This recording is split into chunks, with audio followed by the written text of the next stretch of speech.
안녕하세요 여러분, 드리밍 조이의 조이입니다. 저를 잘 모르시는 분들을 위해서 저를 소개하자면 저는 영어 공부하는 걸 너무 좋아해서 영어 공부 관련된 컨텐츠를 만들고 있고요. 오늘 영상의 주제는 발음입니다. 제2 외국어를 학습하시는 분들이라면 모두 발음을 어떻게 잘 해야 될까, 그리고 어디까지 내가 발음을 좋게 해야 될까 라는 고민이 많으실 것 같은데요. 저도 이런 고민을 많이 가지고 있는 사람으로서 제가 이번에 새로 어떤 유튜브 채널을 발견했는데, 로이스 탈러그란드, 프랑스인지 이래서 얘기가 어려운데, 이분이 트레이시 더링이라는 알버타 유니버시티에서 명예교수님을 맡고 계신 분과 발음에 관해서 한 40분 정도 인터뷰를 하는데, 그 내용 중에서 너무 유익한 게 많아서 여러분들과 공유를 하고자 이렇게 영상을 찍게 되었습니다. 일단은 오늘은 어떻게 하면 그러면 발음을 잘 할 수 있는지, 어떤 마음가짐으로 공부를 해야 되는지 같은 내용을 주로 다뤄볼 건데, 다루기 이전에 이 질문을 먼저 한번 던져보고 싶어요. 우리는 성인이 돼서 이제 언어를 배우는 거니까 어떻게 보면은 필요에 의해서, 그리고 우리 의지에 의해서 언어를 배우는 건데, 그렇다면은 발음을 그 원어민처럼 하는 건 정말 어려울 거잖아요. 그런 걸 가정을 했을 때 Do we really work on it? 정말 우리가 이거를 얼마나 해야 될까? 중요할까? 라는 거에 대한 의문으로 먼저 얘기를 시작해보고 싶어요. 이거에 대해서 의견은 다 다른 것 같은데 여러분들은 어떻게 생각하시나요? 발음 공부가 중요하신 것 같은가요? 아니면 뜻만 전달이 된다면 발음은 어느 정도 무시를 해도 된다라고 생각을 하시나요? 여기서 이 교수님께서 답변을 주시는데요. 그 답변은 일단 언어라는 거는 소통의 수단이기 때문에 발음에 이전에 과연 내가 intelligible 그리고 comprehensive 한 언어를 사용을 하는지, 이해하기 쉬운 언어를 사용하고, 그리고 종합적으로 이게 언어 능력이 뛰어난지, 또한 그리고 easy to understand, 그래서 이해하기 쉽게 말을 하는지와 같은 요소들이 가장 중요하다고 합니다. 근데 만약에 단어도 많이 알고 표현도 잘 알고 그리고 문법도 다 맞는데 근데도 상대방이 이해하기 어렵다면은 그때는 이제 문제가 있는 거기 때문에 발음을 신경을 써주는 게 좋다라고 말을 하고 있고, 현실적으로 성인이 돼서 제2 외국어를 배우는 순간 그 언어를 완벽하게, 그러니까 저는 한국어가 모국어잖아요. 그래서 제가 누가 들어도 한국인 원어민처럼 그냥 말을 한국어를 자연스럽게 하는데, 이런 수준으로까지 발음을 하는 거는 사실 성인 학습자로서는 정말 어렵다라고 한계를 명확하게 그어주셨습니다. 그래서 우리의 목표는 원어민처럼 완벽하게 발음할 것이 아니라 그 언어를 얼마나 잘 전달하고 intellectual한 person으로서 intelligible하게 전달을 할 수 있는지가 중요한 목표가 되어야 된다라고 말을 하고 있습니다. 그리고 이거와 관련된 재미난 이런 실험들도 좀 말씀해 주는데요. 이게 단순히 그냥 우리의 추측에 의해서 구현된 게 아니라 실제로 애기들이 언어를 배울 때 한 3달만 지나도 자기 모국어가인지 아닌지 분간을 하고, 그 모국어가 아닌 소리는 이제 무시를 하는, 그래서 듣기지 않는 그런 학습 형태를 가지게 된다고 합니다. 그러니까 빠르게 우리의 모국어를 습득하기 위해서 그 모국어와 관련되지 않은 소리를 무시하게 되는 그런 그 언어에 pay attention, 집중하지 않게 되는 거는 우리의 발달 과정에서도 이렇게 포함된 부분이기 때문에 정말 자연스러운 부분이고, 이렇게 발음이 뭐 내가 완벽하지 않다라는 거에 대해서 당연한 거라고 생각을 해주시면 되겠고요. 그리고 심지어 4세 이후에 이제 다른 나라로 이민을 가면은 충분히 액센트를 가지는 경우가 많다고 합니다. 그래서 현실적으로 진짜 청소년기 이후에 새로운 언어를 배우기 시작했을 때 액센트가 없는 거는 거의 불가능? 어려움에 가깝고 정말 흔하지 않게 발음을 완벽하게 구사하시는 분들도 있지만, 우리의 진화 발달 과정 자체에 있어가지고 발음을 완벽하게 하는 것 자체가 비현실적인 거이라는 것에 염두를 두시고, 그렇다면 언어를 어떻게 잘 구사할 건가에 집중을 해서 학습을 해주셔야 된다고 말씀을 하고 있습니다. 그렇다면은 우리가 완벽하게 발음을 할 수 없으니까 그러면 발음은 포기를 해야 되나요? 라는 결론에 다다를 수도 있잖아요. 하지만 그것도 아니라고 합니다. 정확한 방법으로 노력만 한다면은 빠른 시간 내에 발음도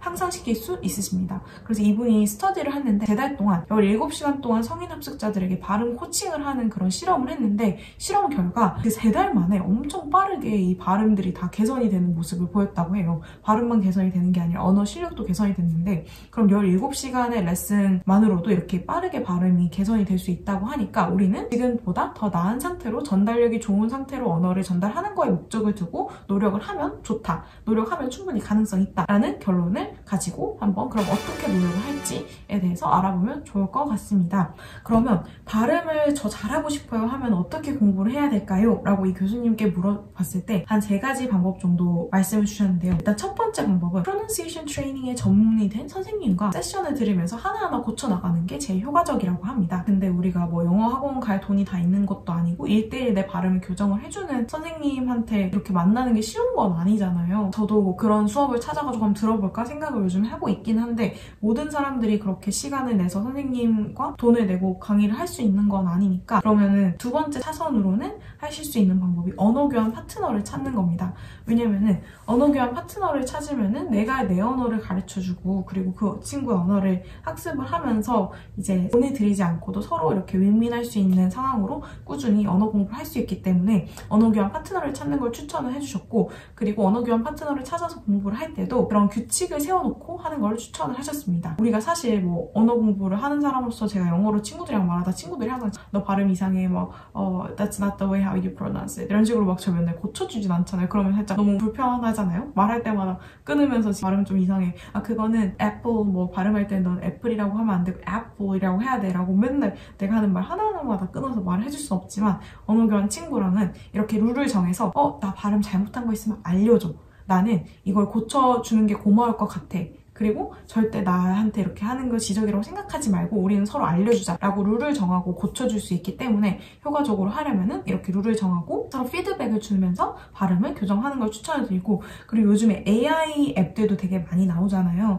이거 발음 모형 들어가지고 맞게 하는지 안 하는지 이렇게 체크한다 이렇게 하는데 이게 사실 이 교수님이 한 연구 결과로는 아직까지는 그렇게 효과적이지 않다. 사람 대 사람으로 피드백을 받고 개선을 하는 게 가장 효과적이라고 하기는 합니다. 그래서 앱 같은 경우에는 아직까지는 좀 기술이 그 정도까지는 아니다 라고 연구 결과에서 나왔다라고 말씀해 주셨고, 또 발음을 개선하는 방법에 또 어떤 것들이 있을까, 이제 만약에 사람 대 사람으로 뭐 피드백을 받고 언어 교환 친구를 만나고 앱을 통해서 발음 교정하는 거 외적으로도 그냥 언어 발음에 도움이 될 만한 것들이 있을까 했을 때 그 말씀을 해주셨어요. 발음에 집중을 해서 공부를 하지 않더라도 계속 언어 학습을 하면 저절로 발음은 늘게 된다 라고 말씀을 해주셨는데, 이 말과 관련된 표현 중에 하나가 use it or lose it 인데요. 캐나다에서 10년 넘게 산 사람들을 대상으로 연구를 했을 때 7년 차가 됐을 때랑 10년 차가 됐을 때도 발음에 변화가 있냐라는 연구를 했을 때 매일 그 언어를 사용하는 사람일 경우에, 일에서 업무에서 꼭 영어를 써야 되는 사람일 경우에는 이 7년에서 10년, 그러니까 꽤 오래 산 기간 동안에서도 충분히 변화가 발생을 했다고 합니다. 그래서 꼭 발음에 집착하지 않더라도 내가 영어를 많이 사용을 하고 영어를 쓴 환경에 있다면 충분히 발음이 개선이 될 수 있다는 점을 알아주시면 좋을 것 같고요. 그래서 꼭 발음에만 집착을 해서 영어 공부를 하는 게 아니라 그냥 자연스럽게 내가 많이 말을 하는 환경에 노출이 되고, 그리고 영어 공부를 하다 보면 발음은 저절로 좋아진다 라는 부분도 있지만, 근데 이런 트레이닝을 통해 가지고 하면은 빠른 시간 내에 그리고 정말 효과적으로 개선시킬 수 있다가 요지인 것 같아요. 발음을 개선을 하는데 그럼 읽기는 도움이 되나요? 라고 했을 때 그냥 읽는 거는 크게 도움이 되지 않고 오디오북 같은 거 틀으면서 내가 텍스트랑 그리고 발음이랑 비교를 하면서 하는 게 좋다고 합니다. 특히 영어 같은 경우에는 쓰여져 있는 스펠링이랑 발음이랑 다른 경우가 너무 많잖아요. 그래서 심지어 원어민들도 이걸 스펠링을 처음 들어보는 거면은 읽기를 잘 못할 경우가 많고 서로 다르게 발음을 하는 경우가 많기 때문에 꼭 오디오북을 들으면서 리딩을 해라고 말씀을 해주시고 있고요. 그리고 쉐도잉 같은 경우에 제가 쉐도잉 관련된 영상은 여러 번 올렸었는데 쉐도잉도 정말 도움이 되죠. 그 사람이 말하는 걸 듣고 바로 그 순간에서 따라하는 거니까 쉐도잉도 도움이 되지만 미러링이라고 해가지고 그 사람이 하는 제스처나 그리고 발음 같은 걸 내가 적어놨다가 인토네이션 따라가지고 똑같이 연습을 하는 게 훨씬 더 효과적이라고 합니다. 이거는 제가 그때 레이첼 선생님 팟캐스트 소개를 하면서 어떻게 공부하는 건지 한번 소개를 드렸던 것 같아서 그 방법을 적용을 하시면은 피드백을 해줄 수 있는 사람이 없는 상황에서도 발음을 공부를 하실 수 있을 거라고 생각을 합니다. 그래서 오늘 이렇게 발음에 관련된 영상을 촬영을 해봤는데요. 저도 조금 이제 감이 서는 것 같아요. 제가 발음에 대해서 막 고민이 많았어요, 최근에. 왜냐면 그 영어 수업 듣고 있는데 제가 안 되는 발음이 이런 게 있다라고 선생님께서 알려주셔가지고 내 발음이 너무 별론가? 근데 발음 공부 어떻게 하지? 라고 고민하고 있던 찰나에 이 영상을 저도 보게 돼가지고 여러분들께 발음 방법을 공부를 해드립니다. 그래서 단순히 제 영상을 보고 끝나는 게 아니라 제가 소개드렸던 여러 가지 방법 중에서 난 어떤 걸 적용을 할 거다 이런 거 공유를 해주시면 좋을 것 같고요. 그리고 제가 오늘 이 영상을 그 교수님께서 하시는 말씀이 정리한 내용 말고도 나만의 발음 꿀팁 이런 것들이 있다면 공유해주시면 같이 많이 도움이 될 것 같아요. 그래서 오늘도 제 영상을 시청해주셔서 감사합니다. 제 영상이 도움이 되셨다면 좋아요, 구독, 알림 설정 해주시면 감사하겠습니다.